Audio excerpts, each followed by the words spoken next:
Hi friends, welcome back to Hindi Edu Mantra. ഇന്ന് നമുക്ക് ഒരു ഹിന്ദി കവിത പഠിച്ചാലോ?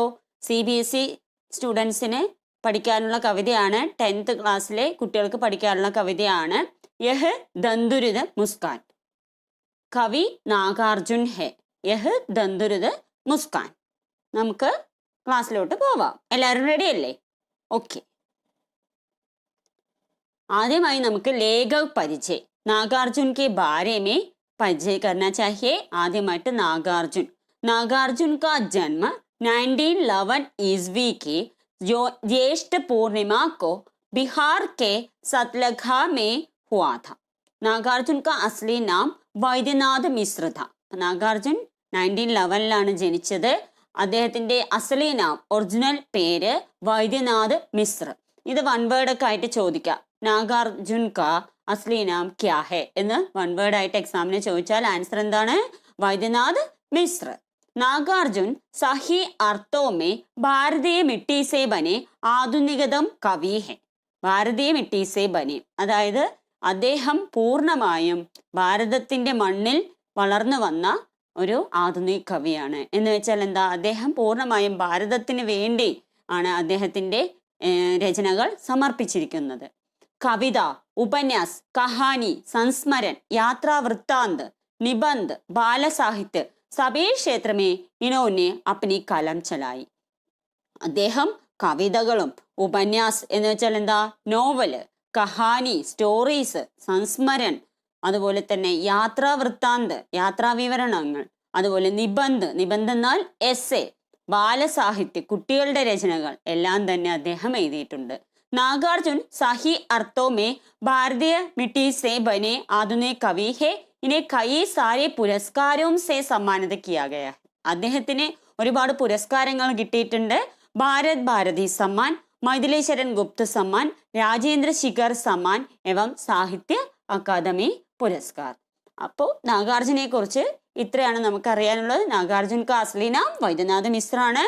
അദ്ദേഹം കവിത, ഉപന്യാസ്, കഹാനി, സംസ്മരൺ, യാത്രാവൃത്താന്ത്, നിബന്ധ്, ബാലസാഹിത്യ, അങ്ങനെ എല്ലാ വിധകളും എല്ലാ ഏരിയയും കടന്നുപോയ ഒരു വ്യക്തി കൂടെയാണ്, ഒരു ശ്രേഷ്ഠ ലേഖക കൂടെയാണ്. ആര്? നമ്മുടെ നാഗാർജുൻ. ഇനി നമുക്ക് കവിതയിലോട്ട് പോവാം. കവിത തുമാരി യഹ് ദന്തുരിത് മുസ്കാൻ മൃദക് മേ ബി ഡാൽ ദേഗി ജാൻ ദൂലി ദൂസർ തുമാരേ യേ ഗാത്ത്. അപ്പോൾ കവിതയുടെ കുറച്ച് ലൈൻസ് എടുത്ത് അതിന്റെ സമ്മറി പറഞ്ഞുതരാം. അപ്പോൾ നിങ്ങൾക്ക് പെട്ടെന്ന് മനസ്സിലാവും. അപ്പോൾ നോക്കിക്കോളൂ. തുമാരി യഹ് ദന്തുരുത് മുസ്കാൻ മൃദക് മേ ബി ഡാൽ ദേഗി ജാൻ ദൂലി ദൂസർ തുമാരേ യേ ഗാത്ത്. അപ്പൊ ഇവിടെ എന്താ പറയുന്നത്? പ്രസ്തുത പങ്ക്തിയോ മേ കവി ने एक दांत निगलते बच्चे की मधुर मुस्कान का मनमोह लेने वाला वर्णन किया है. അതായത് പല്ല്, ചെറിയ കുഞ്ഞുവാവ കുട്ടികൾക്ക് എങ്ങനെ പല്ല് വരുന്നു അല്ലേ? പല്ല് മുളയ്ക്കുമ്പോൾ ആ കുഞ്ഞു പല്ലുകൾ മുളച്ച് വരുന്ന ആ സമയത്ത് അവരുടെ മുഖത്തുള്ള ആ ചിരി, അവരുടെ ആ ചെറിയ പല്ലുകൾ കാണിച്ചിട്ടുള്ള ആ ചിരിയുടെ ആ സൗന്ദര്യത്തെ കുറിച്ചാണ് ഇവിടെ കവി വർണ്ണിക്കുന്നത്. ആ കുട്ടിയോട് പറയാണ്, തുമാരി ദന്തുരിത് മുസ്കാൻ മൃദക് മേ ബി ഡാൽ ദേഗി ജാൻ. അപ്പൊ കവി പറയുന്നത്, കവിക്ക് അനുസാർ ഏക് ബച്ചേ കി മുസ്കാൻ മൃദ് ആദ്മി കോ ബി ജിന്ദാ കർ സക്തി ഹെ. ഒരു ചെറിയ കുട്ടിയുടെ ചിരി മതി മരിച്ച വ്യക്തി പോലും ജീവനോടെ എഴുന്നേറ്റ് വരും എന്നാണ് പറയുന്നത്. കാരണം നമ്മൾ ചെറിയ കുട്ടികളുടെ ചിരി അത്രയും നിഷ്കളങ്കമാണ്. ആ ചിരി കണ്ടാൽ നമ്മളെ എല്ലാ വേദനകളും നമ്മൾ മറക്കുന്നു. അപ്പോൾ ഒരു കുഞ്ഞു വാവയുടെ പല്ലുകൾ മുളച്ചു വരുന്ന ആ സമയത്തുള്ള ആ ചിരി കാണുമ്പോൾ, അത്രയും ചെറിയ കുട്ടിയാണ്, ആ ചിരി കാണുമ്പോൾ മരിച്ചുപോയ മൃദക് വ്യക്തി കോബി ജാൻ, മൃദക് വ്യക്തി കൂടെ ജിന്ദാ കർ സക്തി ഹെ, അതായത് ജീവനോടെ എഴുന്നേറ്റ് വരും. അർത്ഥാത് കോയി ഉദാസ് എവം നിരാശ ആത്മീ ബി അപ്നാ ഗം ബോൽക്കർ മുസ്കുരാനെ ലഗെ. അതായത് നമ്മൾ കുഞ്ഞു കുട്ടികളുടെ ചിരി കാണുമ്പോൾ എത്ര നിരാശരാണെങ്കിലും, എത്ര ഉദാസീനതയോടെ, എത്ര വേദനയോടെ, സങ്കടത്തോടെ ഇരിക്കുകയാണെങ്കിലും അവരുടെ ചിരി കണ്ടാൽ നമ്മൾ ആ സങ്കടങ്ങളെല്ലാം മറക്കുന്നു. അത് സത്യം തന്നെയാണ്. ബച്ചേ ഘർ കെ ആംഗൻ മേ ഖേൽത്തേ വക്ത് ഖുദ് കോ ഗന്ദാ കർ ലേത്തി ഹെ, അല്ലെ? കുട്ടികൾ അതുപോലെ തന്നെ ധൂള് ദൂസർ തുമാരേ യേ ഗാത്ത്, എന്ന് വെച്ചാൽ എന്താ, കുട്ടികൾ മുറ്റത്തൊക്കെ കളിക്കും അല്ലെ, നമ്മുടെ വീട്ടിന്റെ മുറ്റത്തെല്ലാം കുട്ടികൾ ഓടിക്കളിക്കുമ്പോൾ സ്വയം അവരുടെ മേലെ എന്ത് അഴുക്കുകൾ, പൊടികൾ, ധൂള് എന്ന് വെച്ചാൽ എന്താ, പൊടികളെല്ലാം തന്നെ സ്വയം മേലേക്ക് എടുത്തെറിയും. ഉനക്കെ ഗാലോം പർ ഭി ധൂള് ലഗ് ജാത്തി ഹെ, അവരുടെ കവിളിലും എല്ലാം, കുട്ടികളുടെ കവിളിലെല്ലാം പൊടികളുണ്ട്. അപ്പോൾ ആ കുഞ്ഞു കുട്ടികൾക്ക് ഈ മണ്ണ് വാരി കളിക്കുമ്പോഴുള്ള സുഖം, അവരുടെ സന്തോഷമാണത്. അവർക്കറിയില്ല ആ മണ്ണ് വാരി കളിക്കുമ്പോൾ ചിലപ്പോൾ അവർക്ക് പല അസുഖങ്ങൾ പിടിച്ചേക്കാം, എങ്കിലും അവരുടെ ആ പ്രായത്തിൽ അവരുടെ സന്തോഷം അവർ എൻജോയ് ചെയ്യാണ്. അപ്പോൾ ആ കുട്ടികളുടെ എൻജോയ് ചെയ്യുന്ന ആ സന്തോഷം കാണുമ്പോൾ നമ്മൾ മുതിർന്നവർക്ക് എന്തു തന്നെ വിഷമങ്ങളോ ഉദാസീനതയോ നിരാശയോ ഉണ്ടെങ്കിൽ അതെല്ലാം നമ്മൾ മറന്നു കളയാൻ നമുക്ക് കഴിയും എന്നാണ് ഇവിടെ കവി ഈ വരികളിലൂടെ പറഞ്ഞു തരുന്നത്. പിന്നെ നമുക്ക് അടുത്തത്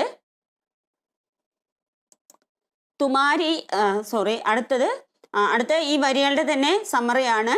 प्रस्तुत पंक्तियों में कवि ने एक दांत निगलते बच्चे की मधुर मुस्कान का मन मोह लेने वाला वर्णन किया है.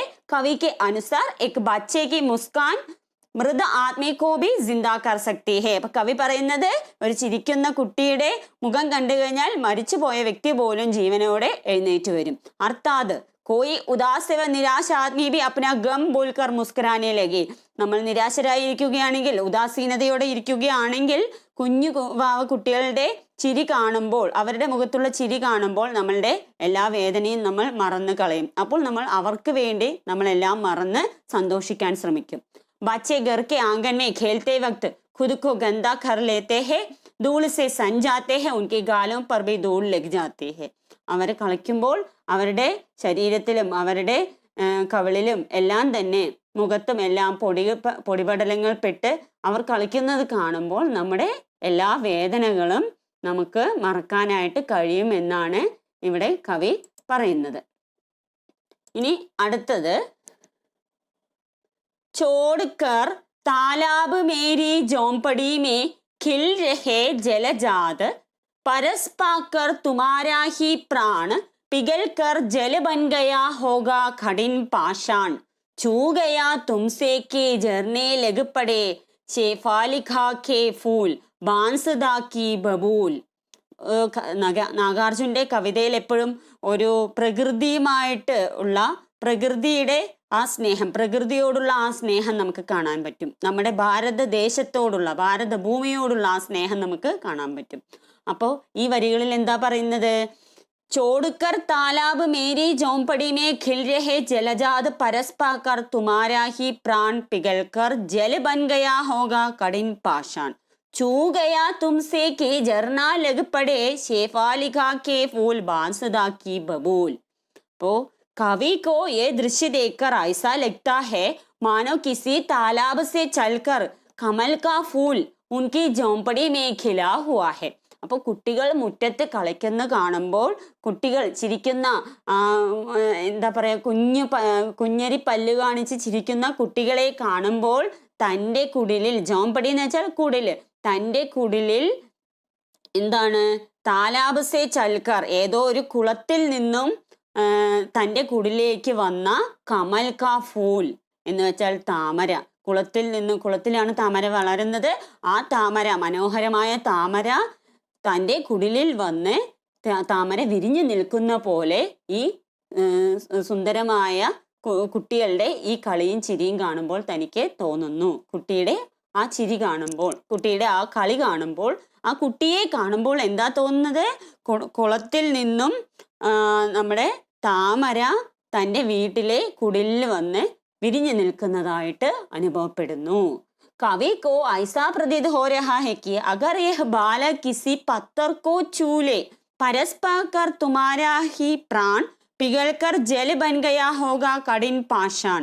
അതായത് कवि को ऐसा प्रतीत हो रहा है कि अगर यह बालक किसी पत्थर को छू ले, അതായത് ഈ കുഞ്ഞുകുട്ടി, ഈ കുഞ്ഞുവാവ കുട്ടി ഏതെങ്കിലും ഒരു പത്തർ, ഒരു കല്ലിനെ തൊട്ടാൽ तो वह भी पिघल कर जल बन जाए और बहने लगे, ആ കല്ല് പോലും അലിഞ്ഞ് ജലമായി മാറി ഒഴുകിപ്പോകും എന്നാണ് പറയുന്നത്. അപ്പോൾ കല്ല് പോലെയുള്ള മനസ്സുള്ള ഒരു വ്യക്തിയാണെങ്കിൽ പോലും ആ വ്യക്തി ഈ കുട്ടിയുടെ ചിരിയും കളിയും കാണുമ്പോൾ അദ്ദേഹത്തിന്റെ ആ കല്ല് മനസ്സ് ഒഴുകി നല്ല ശാന്തമായ ഒരു സ്വഭാവമായിട്ട് മാറ്റാനായിട്ട് ആർക്ക് കഴിയും? നമ്മൾ മുതിർന്നവർക്ക് കഴിയാത്തത് കുട്ടികൾക്ക് സാധിക്കും എന്നാണ് പറയുന്നത്. അത് എപ്രകാരമാണെന്നാ പറയുന്നത്? ഈ കുട്ടി പോയി ഒരു പത്തറിനെ, കല്ലിനെ തൊട്ടാൽ കല്ല് അലിഞ്ഞു പോകുന്ന പോലെ ആണ് മനുഷ്യരുടെ ആ സങ്കടങ്ങളെല്ലാം അലിഞ്ഞു പോവും. अगर वो किसी पेड़ को चूले चूया तुमसे की झरने लग पड़े शेफालिका के फूल बांसदा की बबूल കിസി പേട് കോ ചൂലെ, അതായത് ആ കുഞ്ഞ് ഏതെങ്കിലും ഒരു മരത്തിനെ തൊട്ട് കഴിഞ്ഞാൽ ഫിർ ചാഹേ വോ ബാൻസ് ഹോ യാ ഫിർ ബബൂൽ, ബാൻസ് ആണ്, മുള്ളുള്ള ചെടിയാണോ മുള്ളില്ലാത്ത ചെടിയാണോ എന്നൊന്നും വേണ്ട, ഏതെങ്കിലും ഒരു മരത്തിൽ തൊട്ടാലും ആ മരത്തിൽ ഷേഫാലികാക്കെ ഫൂൽ ഹി ജരേങ്കെ, ആ ഏത് മരത്തിൽ തൊട്ടാലും സുന്ദരമായ ഒരു ഫൂലാണ്, ഒരു പൂവിന്റെ പേരാണ് ഷേഫാലിക. അപ്പൊ സുന്ദരമായ ഈ പൂവായിരിക്കും അതിൽ വളരുന്നത്. അതായത് ആ കുട്ടി ഈ ഇത്രയും കളിച്ച് ചിരിക്കുന്ന ഈ കുഞ്ഞരി പല്ല് കാണിച്ച് ചിരിക്കുന്ന ഈ കുഞ്ഞ് ചെന്ന് ഏതെങ്കിലും ഒരു മുള്ളുള്ള ചെടിയിൽ തൊട്ടാൽ പോലും, അല്ലെങ്കിൽ പൂവില്ലാത്ത ഒരു മരത്തിൽ തൊട്ടാൽ പോലും അവിടെ ഈ മനോഹരമായ പൂവായിരിക്കും വിരിയുക. അതായത് എത്ര നിരാശരായി, എത്ര വേദനയോടെ, എത്ര അഹങ്കാരമുള്ള, എത്ര തന്നെ കല്ല് മനസ്സുള്ള ഒരു വ്യക്തിയെ തൊട്ടാലും ഈ കുട്ടി ചെന്ന് തൊട്ടാൽ, ഈ കുട്ടിയുടെ ഈ ചിരിയും കളിയും കണ്ടാൽ അവർ അലിഞ്ഞു പോവും. അവരെ പോലും മാറ്റാനായിട്ട് ഈ കുട്ടിക്ക് സാധിക്കും എന്നാണ് ഇവിടെ പറയുന്നത്. അതുപോലെ अर्थात बच्चे की समझ कोई कोमल हृदय वाला इंसान हो या फिर पत्थर दिल लोग അല്ലെ, കുട്ടിയുടെ മുന്നിൽ കോമള ഹൃദയമുള്ള ഒരു വ്യക്തിയാണെങ്കിലും അതേപോലെ തന്നെ പത്തർ ദിൽ കല്ല് മനസ്സുള്ള വ്യക്തിയാണെങ്കിലും സബി അപ്നെ ആപ്കോ ബच्चे को सौंप देते हैं और वह जो करवाना चाहता है वो करता है एवं उसके साथ खेलते हैं. അല്ലെ, നമ്മളിപ്പോ എത്ര തന്നെ ഭയങ്കര സ്ട്രിക്റ്റ് ആയിട്ടുള്ള ഒരാളാണെങ്കിൽ പോലും, സ്ട്രിക്റ്റ് ആയിട്ട് ആരോടും സംസാരിക്കാതെ ഇരിക്കുന്ന ഒരാളാണെങ്കിൽ പോലും ഒരു കുഞ്ഞുകുട്ടി അടുത്തുകൂടെ ചെന്ന് കഴിഞ്ഞാൽ ആ കുട്ടി ആ ആളെ ഒന്ന് തോണ്ടിക്കഴിഞ്ഞാൽ ആൾ വേഗം ആ കുട്ടിയെ ഒന്ന് നോക്കും, ഒന്ന് ചെറുതായിട്ടൊന്ന് ചിരിക്കും. അപ്പോൾ എല്ലാവരോടും ഭയങ്കര ഗംഭീര ഭാവത്തോടെ ഇരിക്കുന്ന വ്യക്തിയാണെങ്കിൽ പോലും ഈ കുഞ്ഞുകുട്ടിയുടെ അടുത്ത് ചെന്ന് കഴിഞ്ഞാൽ അവർ എന്താ പറയാ, ഈ കുഞ്ഞുകുട്ടിക്ക് സാധിക്കും അവരെ മാറ്റിയെടുക്കാനായിട്ട് എന്നാണ് ഈ വരികളിലൂടെ കവി നമുക്ക് പറഞ്ഞു തരുന്നത്. സെയിം തന്നെയാണിത്. കവിക്കോ ये दृश्य देखकर ऐसा लगता है मानो किसी तालाब से चलकर कमल का फूल उनकी झोंपड़ी में खिला हुआ है. कवि को ऐसा प्रतीत हो रहा है कि अगर यह बालक किसी पत्थर को छू ले तो वह भी पिघलकर जल बन जाए और बहने लगे. अगर वो किसी पेड़ को छू ले फिर चाहे वो बांस हो या फिर बबूल उससे शेफालिका के फूल ही जरेंगे.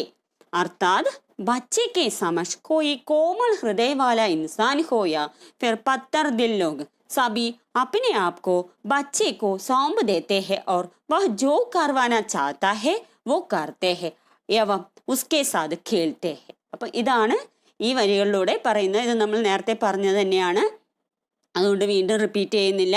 അപ്പോൾ ആ വരികളുടെ സാരാംശമാണ് ഇത്. ഇനി നമുക്ക്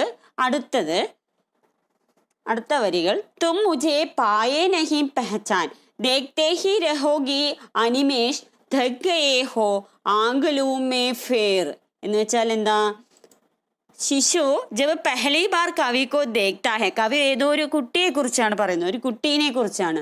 കവിയുടെ സ്വന്തം അനുഭവമാണെങ്കിലും അനുഭവമായിട്ട് നമുക്കിത് കണക്കാക്കാം. ശിശു ജബ് പെഹ്ലി ബാർ കവി കോ ദേഖ്താ ഹെ, കവിനെ ഈ കുഞ്ഞ് കാണുമ്പോൾ तो वह उसे पहचान नहीं पाता तो मुझे पाए नहीं पहचान എന്നാണ് പറയുന്നത്. നീ എന്നെ മനസ്സിലാക്കുന്നില്ല, നിനക്ക് എന്നെ തിരിച്ചറിയാൻ കഴിഞ്ഞിരുന്നില്ല. और कवि को एक तक बिना पलक झपकाए देखने लगता है. അപ്പൊ ഈ കവിനെ ആദ്യമായിട്ട് കാണുമ്പോൾ ആ കുട്ടി കണ്ണ് ബിനാ പലക് ചപ്കായി എന്ന് പറഞ്ഞാൽ എന്താ? കണ്ണ് ഇമ തട്ടാതെ നോക്കിക്കൊണ്ടിരിക്കുകയാണ്. कुछ समय तक देखने के पश्चात कवि कहता है क्या तुम मुझे पहचान नहीं पाए. അപ്പോൾ നിനക്ക് എന്നെ മനസ്സിലായില്ലേ എന്ന് കവി ചോദിക്കുന്നു. കിത്തനേ ദേർ തും ഇസ് പ്രകാർ ബിനാ പലക് ചപ്കായെ ഏക് ടക് മുझे देखते रहेंगे. എത്ര നേരം നീ ഇങ്ങനെ കണ്ണിമ തെറ്റാതെ എന്നെ നോക്കിക്കൊണ്ടിരിക്കും? കഹി തും ദഗ്തോ നഹി ഗയേ മുझे ഇസ് തര ദേഖ്തേ ദേഖ്തേ. നീ എന്നെ ഇങ്ങനെ നോക്കിക്കൊണ്ടിരിക്കുമ്പോൾ നിനക്ക് ക്ഷീണമാവില്ലേ? നിന്റെ കണ്ണിമ തെറ്റാതെ നീ നോക്കിക്കൊണ്ടിരിക്കുമ്പോൾ നിനക്ക് ക്ഷീണമാകില്ലേ എന്ന് കവി ആ കുഞ്ഞിനോട് ചോദിക്കുന്നു. മേ അപ്നി ആങ്ക് ഫേർ ലേത്താ ഹും ഫിർ തും ആരാം കർ സക്തേ ഹോ. അപ്പോൾ ആംഗിലവും മേ ഫെയർ, അതായത് ഞാൻ എൻ്റെ കണ്ണ് നിന്നിൽ നിന്നും മാറ്റുന്നു, നിനക്കിനി റെസ്റ്റ് എടുക്കാം. കാരണം ഞാൻ നിന്നെ നോക്കുന്നത് കൊണ്ടാണ് നീ എന്നെ തന്നെ നോക്കി എൻ്റെ കണ്ണുകളിൽ എന്നെ നോക്കി നിൽക്കുന്നത്. അപ്പോൾ ഞാൻ എൻ്റെ കണ്ണ് നിന്നിൽ നിന്ന് മാറ്റിയാൽ നിനക്ക് റെസ്റ്റ് എടുക്കാലോ, നിനക്ക് ആരാം കർ നീ തും ആരാം കർ സക്തേ ഹോ എന്നാണ് ഇവിടെ കവി പറയുന്നത്. അതായത് शिशु जब पहली बार कवि को देखता है तो वह उसे पहचान नहीं पाता और कवि को एक टक बिना पलक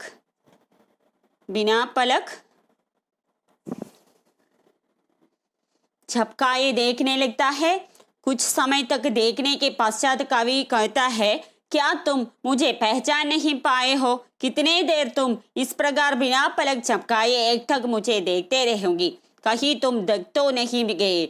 तुम मुझे इस तरह देखते देखते अगर तुम दग गए हो तो मैं अपनी आंख फेर लेता हूँ, फिर तुम आराम कर सकते हैं എന്നാണ് ഇവിടെ കവി പറയുന്നത്. അതായത് ഇവിടെ കവി നമ്മുടെ കവിയെ ഇവിടെ സൂചിപ്പിക്കുന്നത് ഈ കുട്ടിയുടെ പിതാജി പ്രവാസിയാണ്. അപ്പോൾ കുറേ കുട്ടീനെ കാണാതെ ആദ്യമായിട്ട് കാണാൻ വരുന്ന ആ സമയം ഒരു പ്രവാസികളായിട്ടുള്ള എല്ലാ പാരൻസിന് വേണ്ടി സമർപ്പിക്കുന്ന ഒരു കവിതയാണ്. അവരുടെ കുട്ടിയെ ആദ്യമായിട്ട് കാണാൻ വരുമ്പോൾ ആ കുട്ടി കണ്ണിമ തെറ്റാതെ പുതിയൊരു വ്യക്തിയെ കാണുന്ന പോലെ അവരുടെ അച്ഛനെ നോക്കുകയാണ്. ആരാണെന്നറിയില്ല. അപ്പോൾ ആ അച്ഛൻ പറയുന്ന വാക്കുകളായിട്ട് നമുക്ക് കവി സമർപ്പിക്കുകയാണ് ഈ വരികൾ. ഇനി അടുത്തത്, क्या हुआ यदि हो सके परिचित न पहली बार, यदि तुम्हारी माँ न माध्यम बनी होती, आज मैं न सकता देख, मैं न पाता जान, तुम्हारी यह दंदुरिद मुस्कान. അപ്പോൾ ഇവിടെ എന്താ പറയുന്നത്? क्या हुआ यदि हो सके परिचित न पहली बार, अगर हम इस मुलाकात में एक दूसरे को पहचान नहीं पाए तो कोई बात नहीं. നമ്മൾ ആദ്യമായി കാണുകയാണ് അല്ലേ? ഈ കുട്ടി ആദ്യമായിട്ടാണ് അച്ഛനെ കാണുന്നത്, അതുപോലെ അച്ഛൻ ഈ കുഞ്ഞിനെയും. അപ്പോൾ നീ ആദ്യമായി കാണുന്നത് കൊണ്ട് നിനക്ക് എന്നെ തിരിച്ചറിഞ്ഞില്ലെങ്കിലും കുഴപ്പമില്ല, കാരണം കുട്ടിക്ക് അറിയില്ല അത് ആരാണെന്ന്. यदि तुम्हारी माँ ना माध्यम बनी होती, आज मैं न सकता देख, तुम्हारी माँ हमें मिला देगी और फिर मैं तुम्हें भी ജി ബർ ദേഖ് സക്താ ഹും. അപ്പം നിന്റെ അമ്മ നിനക്ക് പറഞ്ഞു തരും ഞാൻ ആരാണെന്ന്. നിനക്ക് നമ്മളെ തമ്മിൽ എന്താ പറയുക, കൂടുതൽ അടുപ്പിക്കാനായിട്ട് ഒരു മാധ്യമമായിട്ട് നിന്റെ അമ്മയുണ്ടാവും. തുമാരേ മുഖമണ്ഡൽ കോ നിഹാർ സക്താ ഹും, തുമാരേ ഈസ് ദന്തുരുത് മുസ്കാൻ കാ ആനന്ദ് ലേ സക്താ ഹും. അപ്പോൾ നിന്റെ അമ്മയിലൂടെ അമ്മ ഒരു മാധ്യമമായി നിന്ന് നമ്മളെ തമ്മിൽ ഒരുമിപ്പിക്കും. നിനക്ക് എന്നെ ആരാണെന്ന് മനസ്സിലാക്കി തരും. ആ സമയത്ത് നിന്റെ മുഖത്ത് നോക്കി ഞാൻ ഒരുപാട് നേരം ഇരിക്കും. തുമാരി ഈസ് ദന്തുരുത് മുസ്കാൻ, നിന്റെ ഈ വളർന്നു വരുന്ന ഈ പല്ല്, കുഞ്ഞരി പല്ല് കണ്ട് ആ ചിരി, കുഞ്ഞരി പല്ല് കാണിച്ചുള്ള ചിരി കണ്ട് ഞാൻ ആനന്ദത്തോടെ ഉല്ലസിക്കും എന്ന് കുട്ടിയോട് പറയാണ്. अगर हम इस मुलाकात में एक दूसरे को पहचान नहीं पाए तो कोई बात नहीं, तुम्हारी माँ हमें मिला देगी और फिर मैं तुम्हें जी भर देख सकता हूँ, तुम्हारे मुखमंडल को निहार सकता हूँ, तुम्हारी इस दंदुरुद मुस्कान का आनंद ले सकता हूँ. ഇനി അടുത്ത് പറയുന്നത്, ധന്യ തും മാ ഭി തുമാരി ധന്യ, चिरप्रवासी में इधर मैं अन्य, इस अतिथि से प्रिय तुम्हारा क्या रहा संपर्क, उंगलियां माँ की कराती रही है मधुपर्क, देखते तुम इधर खन की मार और होती जबकि आंखें चार, तब तुम्हारी दंदुरुद मुस्कान मुझे लगती बड़ी ही छविमान. എന്ന് വെച്ചാൽ എന്താ ഇവിടെ പറയുന്നത്? ധന്യ തും മാ ഭി തുമാരി ധന്യ. प्रस्तुत पंक्तियों में कवि अपने पुत्र के बारे में बताते हैं कि उसके नए नए दांत निकलना शुरू हुए हैं അല്ലെ, പുതിയ പല്ലുകളൊക്കെ വരാനായിട്ട് തുടങ്ങിയിരിക്കുന്നു. കവി ബഹുത്ത് ദിനവും ബാദ ആപ്നെ अपने घर वापस लौटा है इसलिए उसका പുത്ര ഉസേ പഹചാൻ നഹീ പാ രഹാ. അപ്പോൾ കുട്ടിക്ക് അച്ഛനാണെന്ന് തിരിച്ചറിയാൻ കഴിയുന്നില്ല. ആകെ കവി ലിഖ്തേ ഹേ, പിന്നീട് കവി പറയുന്നത് എന്താ, ബാലോ തോ അപ്നി മൻമോഹക് ചവി കാരൻ ധന്യ ഹേ ഹി ഉസ്കെ സാഥ് ഉസ്കി മാ ഭി ധന്യ ഹേ ജിസ്നെ ഉസേ ജന്മ ദിയ. അപ്പോൾ ഞാനൊരു പ്രവാസി ആയതുകൊണ്ട് ഞാൻ ഒരു ഭാഗ്യം ചെയ്യാത്ത ആളാണ്. എൻ്റെ കുട്ടിയെ എനിക്ക് താലോലിക്കാനൊന്നും കഴിഞ്ഞില്ല. പക്ഷേ നിന്റെ അമ്മ ഭാഗ്യവതിയാണ്, നിന്നെ ജന്മം തന്ന നിന്റെ അമ്മ ഭാഗ്യവതിയാണ് എന്ന് പറയാണ്. ആകെ കവി कहते हैं तुम्हारी माँ रोज तुम्हारे दर्शन का लाभ उड़ा रही है. അല്ലെ, അമ്മ ഡെയിലി ഈ കുട്ടീനെ കാണുന്നുണ്ട്, കുട്ടിയുടെ കൂടെ എല്ലാ സന്തോഷവും അനുഭവിക്കുന്നുണ്ട്. एक तरफ मैं दूर रहने के कारण तुम्हारे दर्शन भी नहीं कर पाता और अब तुम्हें पराया भी लग रहा हूं. ഞാൻ നിന്നിൽ നിന്നും അകന്ന് ഒരു പ്രവാസിയായതുകൊണ്ട് ഇപ്പോൾ ഞാൻ ആരാണ്, നിനക്ക് ഒരു അപരിചിതനായി മാറിയിരിക്കുന്നു, നിന്നെ എനിക്ക് കാണാൻ പോലും കഴിഞ്ഞിരുന്നില്ല. പിന്നെയോ एक तरह ये भी ठीक है क्योंकि मुझमें तुम्हारा संपर्क ही कितना है. ये तो तुम्हारी माँ की उंगलियां ही है जो तुम्हें रोज मधुर स्वादिष्ट भोजन कराती है. നീ ചെയ്യുന്നതിൽ വളരെ പ്രശ്നമൊന്നുമില്ല, കാരണം നീ ചെയ്യുന്നത് ശരിയാണ്. നിനക്ക് എന്നെ ഇപ്പോൾ തിരിച്ചറിയാൻ കഴിയില്ല, നിനക്ക് ഞാനൊരു അന്യനാണ്. കാരണം എന്താ, നിന്റെ അമ്മയുമായിട്ടാണ് നിനക്ക് കൂടുതൽ സമ്പർക്കം ഉള്ളത്. അമ്മയുടെ വിരലുകൾ കൊണ്ടാണ് നീ എന്നും മധുരമായ സ്വാദിഷ്ടമായ ഭോജനം കഴിക്കുന്നത്, അമ്മയുടെ കൈ കൊണ്ടാണ്. इस तरह तिरछी नजरों से देखते देखते जब हमारी आंख एक दूसरे से मिलती है मेरी आंखों में स्नेह देकर तुम मुस्कुराने लगते हो. यह मेरे मन को मोह लेता है. അപ്പോൾ നിനക്ക് അമ്മയുമായിട്ട് ഇത്ര അടുപ്പത്തിന് കാരണം അമ്മയാണ്. നിന്റെ കൂടെ കൂടുതൽ സമയം ഇരിക്കുന്നത്. ഞാൻ വന്നതേ ഉള്ളൂ, ഞാൻ ഇത്രയും കാലം നിന്നിൽ നിന്നും അകന്നിരുന്നതാണ്. അപ്പോൾ നിനക്ക് എന്നോട് കാണിക്കുന്ന ഈ അപരിചിതത്വം നീ കാണിക്കുന്നത് വളരെ ശരിയാണ് എന്ന് കവി ഇവിടെ പറയാണ്. सेम अन्य प्रस्तुत पंक्तियों में कवि अपने पुत्र के बारे में बताता है कि उसके नए नए दांत निकलना शुरू हुए हैं. कवि बहुत दिनों बाद अपने घर वापस लौटा है इसलिए उसका पुत्र उसे पहचान नहीं पा रहा. आगे कवि लिखते हैं कि बालक को अपनी मनमोहक छवि कारण धन्य है और उसके साथ उसकी माँ भी धन्य है जिसने उसे जन्म दिया. आगे कवि कहते हैं कि तुम्हारी माँ रोज तुम्हारे दर्शन का लाभ उठा रही है. एक तरफ में दूर रहने के कारण तुम्हारे दर्शन भी नहीं कर पाता और अब तुम्हारे पराया भी लग रहा हूँ. एक तरह से ये ठीक भी है क्योंकि मुझसे तुम्हारा संपर्क ही कितना है. ये तो तुम्हारी माँ की उंगलियां ही है जो तुम्हें रोज मधुर स्वादिष्ट भोजन कराती है. इस तरह तिरछी नजरों से देखते देखते जब हमारी आंखें एक दूसरे से मिलती है मेरी आंखों में स्नेह देकर तुम मुस्कुराने लगते हैं. ये मेरे मन का मोह लेता है എന്നാണ് കവി ഇവിടെ പറയുന്നത്. ഇനി നമുക്ക് അടുത്തത് ഇവിടെ നിഷ്കർഷാണ്. കഴിഞ്ഞു, നമ്മുടെ കവിത കഴിഞ്ഞിരിക്കുന്നു. ഇനി നിഷ്കർഷ്, അതായത് അവസാനമായിട്ട് നമ്മൾ കവിതയിൽ എന്താണ് പറയുന്നത്. നിഷ്കർഷ് എന്ന് പറയുമ്പോൾ കവിനെ യഹാം ബാല അവസ്ഥാമേ एक बालक द्वारा की जाने वाले नटखट और प्यारी हरकतों का बहुत ही सुंदर वर्णन किया है. ഇവിടെ കവി ഒരു കുട്ടിയുടെ നിഷ്കളങ്കമായ ഒരു ചെറിയ കുഞ്ഞു വാവ കുട്ടിയുടെ സ്നേഹപൂർണമായ ആ ചിരിയും ആ എന്താ പറയുക കുസൃതിയും അതിനെക്കുറിച്ചുള്ള സുന്ദരമായ വർണ്ണനയാണ് ഇവിടെ കവി ചെയ്തിരിക്കുന്നത്. इस कविता के माध्यम से कवि ने अबोध बच्चे की मुस्कान के सौंदर्य को विभिन्न उदाहरणों के द्वारा प्रस्तुत करने का प्रयास किया है. ഈ കവിതയിലൂടെ കവി ഒരു സാധാരണ കുട്ടി, ഒരു തിരിച്ചറിവില്ലാത്ത പ്രായത്തിലുള്ള ഒരു കുട്ടിയുടെ ചിരിയുടെ സൗന്ദര്യം, നിഷ്കളങ്കമായ ചിരിയുടെ സൗന്ദര്യത്തിന്റെ വർണ്ണനയാണ് ഇവിടെ ചെയ്തിരിക്കുന്നത്.